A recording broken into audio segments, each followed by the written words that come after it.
Pronto, tá aí, né? A gente viu exatamente esse trechinho que a Alessandra nos relatou aqui, que ela pergunta, mas o senhor quer adiamento ou cancelamento? Aqui tem uma tentativa do Flávio Bolsonaro de escapar da campanha que o seu irmão fez desde o ano passado, comemorando, inclusive, aquele tarifaço absurdo que foi imposto ao Brasil em julho de 2025, com uma tarifa de 50% sobre o país, com uma justificativa completamente fora de propósito de Donald Trump, com aquela carta dizendo que ou o STF mudava o julgamento de Jair Bolsonaro, ou seja, uma mistureba danada de assuntos de política, de ideologia, com forte conteúdo ideológico e o pragmatismo necessário para decisões econômicas. Dessa vez, como eu disse há pouco, e desde ontem a gente já tinha relatos de que as reuniões dessa vez foram muito mais técnicas, uma preocupação com o impacto nas cadeias produtivas nos Estados Unidos, e aí, portanto, uma leitura de que Flávio Bolsonaro destoou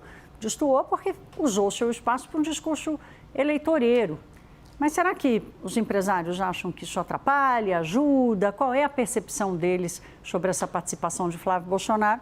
É o que eu vou perguntar aqui para a nossa Juliana Lopes, que está comigo. Oi, Ju, boa noite, bem-vinda. Boa noite a todos. E aí, Juliana, que te contaram? Qual a percepção? Qual a percepção dos empresários que participaram? De que não dá para avaliar ainda se exatamente atrapalha, eles acreditam que tem toda aquela questão técnica envolvendo uma investigação,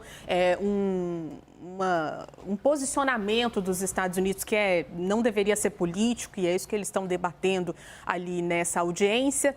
Mas o que eles esperavam de Flávio Bolsonaro? Numa tentativa de ajudar os setores que foram amplamente prejudicados no ano passado e podem ser prejudicados também esse ano, eles esperavam que ele fizesse uma defesa dos setores, né?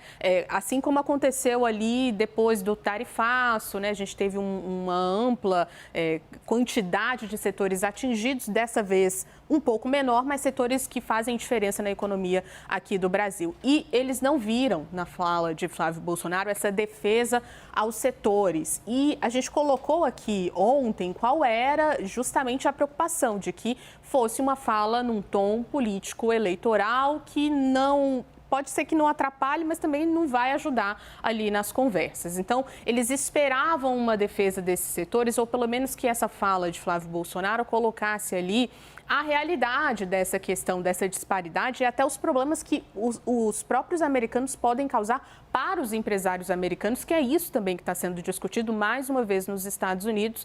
Não foi o que aconteceu. O que a gente teve foi um discurso que, para além das questões tarifárias, cita o presidente Lula, né? Fala que Lula é o responsável pelo tarifaço, que esse momento político, né, pré-campanha oficial eleitoral, não seria o momento ideal para que essas tarifas fossem aplicadas, que daqui a 90 dias teremos um cenário diferente no Brasil, depois das eleições, né, ou com o resultado, pelo menos, do primeiro turno. Então, acaba jogando todo esse discurso, até da defesa do PIX, para esse campo político. Então, os empresários observaram com atenção, mas acreditam que é um discurso que não ajuda a reverter as tarifas, mas ajuda a ter cortes ali para a campanha eleitoral dos dois, do presidente Lula e de Flávio Bolsonaro.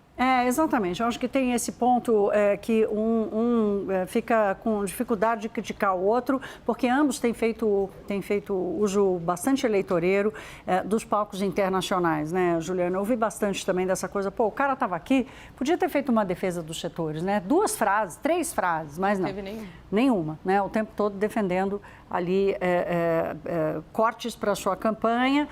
Vamos lembrar das declarações que o próprio presidente Lula faz sobre o governo Trump, ou mesmo quando ele esteve na reunião do G7, em que ele fez um discurso que era totalmente voltado para a campanha eleitoral brasileira, né?